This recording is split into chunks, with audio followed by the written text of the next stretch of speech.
大家好，欢迎来到这一期的往昔故事。你了解秦始皇吗？课堂上的他呢，是统一六国、书同文、车同轨、修筑长城，被誉为是千古一帝。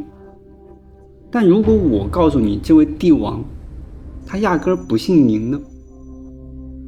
他只是一个全程精心布局、秘密替换掉的私生子。今天的往昔故事就带你回到2000年前，去揭开这个流传至今的帝王血脉悬案。公元前238年的一个深夜，咸阳宫里气氛凝重，22岁的秦王嬴政意气风发，手持一柄长剑直指当朝的丞相吕不韦咽喉。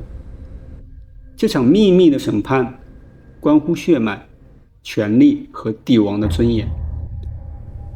嬴政听够了邯郸城里的流言，还有宫廷中的窃窃私语，他要从这个可能是他的生父的口中得到真相。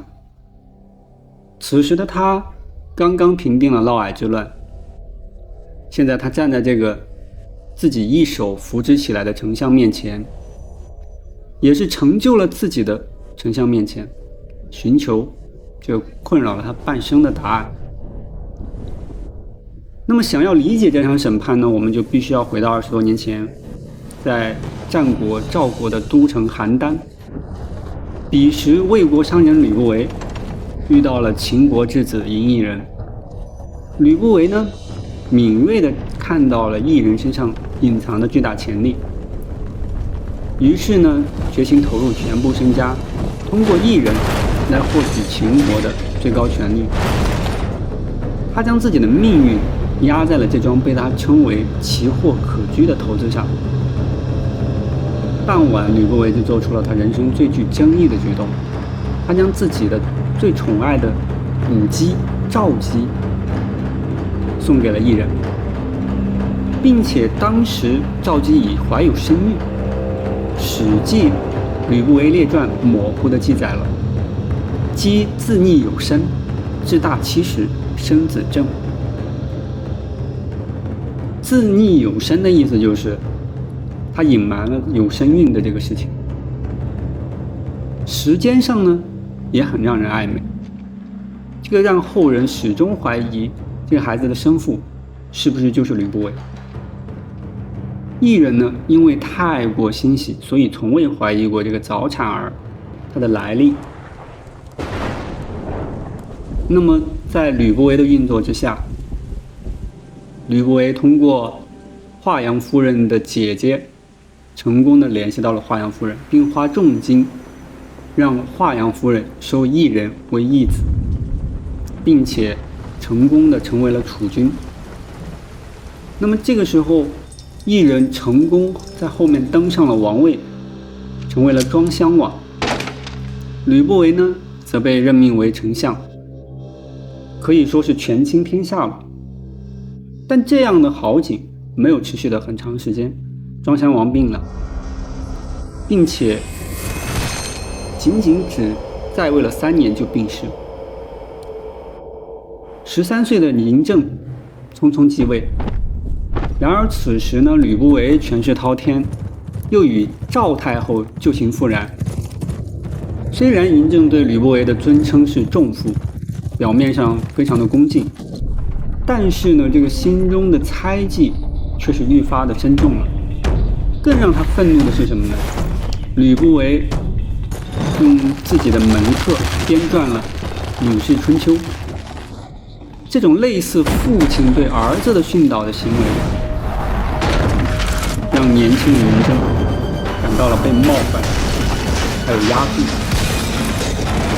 公元前238年，伴随嫪毐之乱的爆发呢，一份令人震惊的供词被记录了下来：太后与吕不韦私通。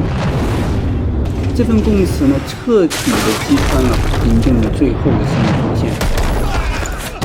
那么，让我们再次回到咸阳宫的那个夜晚，面对着嬴政的逼问，吕不韦虽然承认了跟太后有私情，但是呢，他始终是坚称嬴政确实是嬴异人的骨肉。他宁愿自己承担私通的罪名，也要维护嬴政血脉的纯正。嬴政最终还是收谏了，下令将吕不韦流放蜀地。但是在流放的途中呢，吕不韦饮鸩自尽了。他留给了嬴政的遗信中写道：“他这一生算计太多，但是呢，真心的是陛下如己出，希望嬴政不要因为身世之疑就辜负江山之重。”嬴政获得这封信，在咸阳宫的高台上下了一笔字。正是因为这封信，让后人有了更多的猜疑。吕不韦完全就是全心全意的在为嬴政付出，哪怕是死，都还在为嬴政去计较。这个就跟我们现在的很多人的想法是一样的，就是为子女计之深远。这么一想的话，那么吕不韦就有很大的可能是嬴政的生父。那么公元前221年，秦军完成了统一的大业。39岁的嬴政站在咸阳宫的最高处，此时的他呢，已经不再是那个追问生父的年轻人了。李斯来信，让皇帝议他的帝号。他现在已经不能说用王的称号了，所以呢，他采用了三皇之皇，五帝之帝，来创造了皇帝这个前所未有的称号。他认为呢，自己的功绩是超越了三皇五帝的，并且他宣布自己是始皇帝，要将帝位传至一世、二世，乃至万世无穷。他站在宗庙里，站在庄襄王一人牌位的面前，轻声说：“不管血脉来自何处，但是我建立的嬴秦万世基业始终是存在的。”也许对于秦始皇而言，重要的不是他流着谁的血，而是他开创了什么样的历史。他用统一的天下的不世功业去超越并且终结了关于他身世的所有流言。可以说，你可以猜忌他的身世，但是你不能质疑他的功业。那么你更倾向于相信私生子的说法，还是认为这仅仅是政治谣言呢？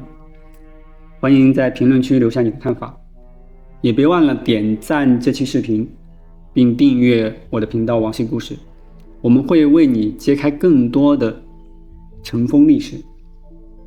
下期再见，拜拜。